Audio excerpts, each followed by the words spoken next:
Hey, what's up? My name is Jimmy and I'm a geek. Thank you for joining me. I'm really glad that you're here. So, do you want to hear a cool Star Wars fact?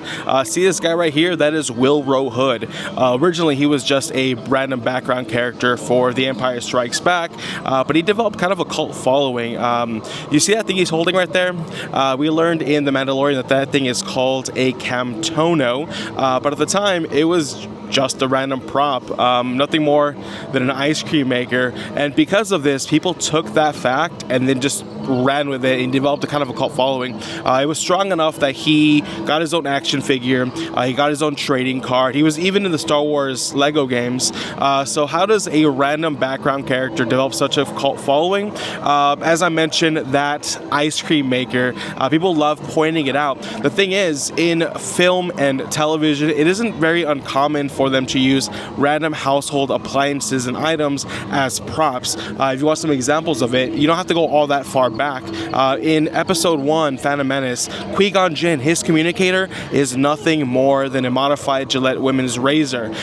For another example, the most iconic prop in all of Star Wars, the lightsaber, that right there is nothing more than a modified flashbulb from an old antique camera. So why is it such a big deal if it's pretty common practice? Well, it's because it wasn't modified at all. Typically what they'll do is they'll add bits and bobs to it, they'll paint a prop and to make it look different enough, but this was a straight out of the box ice cream maker and people just loved pointing it out.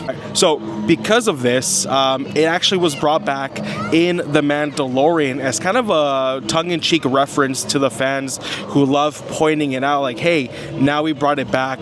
This time it was given a purpose, it was given a name. Now it's a safe. So now it makes sense why Willrow Hood will be running, trying to escape holding this ice cream machine. No, it's a safe.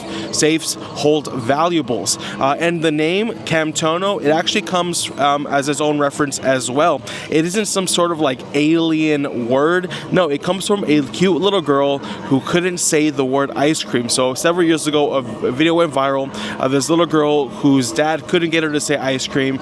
She would say ice, she would say cream, but when it came time to saying ice cream, she would say Camtono. Ice? Ice Cream. cream. Ice cream. Camtono. So this is now another reference on top of that. Now, I don't know whose idea it was to name it this, whether it was Dave Filoni or Jon Favreau, or it was one of the other many writers on The Mandalorian, but I do got to give props to whoever idea that was. Now, that is pretty much all I have for that. I just thought it was really cute. Do you have any particular movie props that were just appliances, whether they were modified or not? My personal favorite is in Back to the Future. Mr. Fusion is nothing more than a modified coffee grinder, and the name itself is a pun on Mr. Coffee, Mr. Fusion. That's my personal favorite, and I would love to hear from yours, whether it be from Star Wars or one of the many other franchises who have used the similar method. So with all that being said, thank you again for joining me. I hope to see you soon, but until then, DFTBA.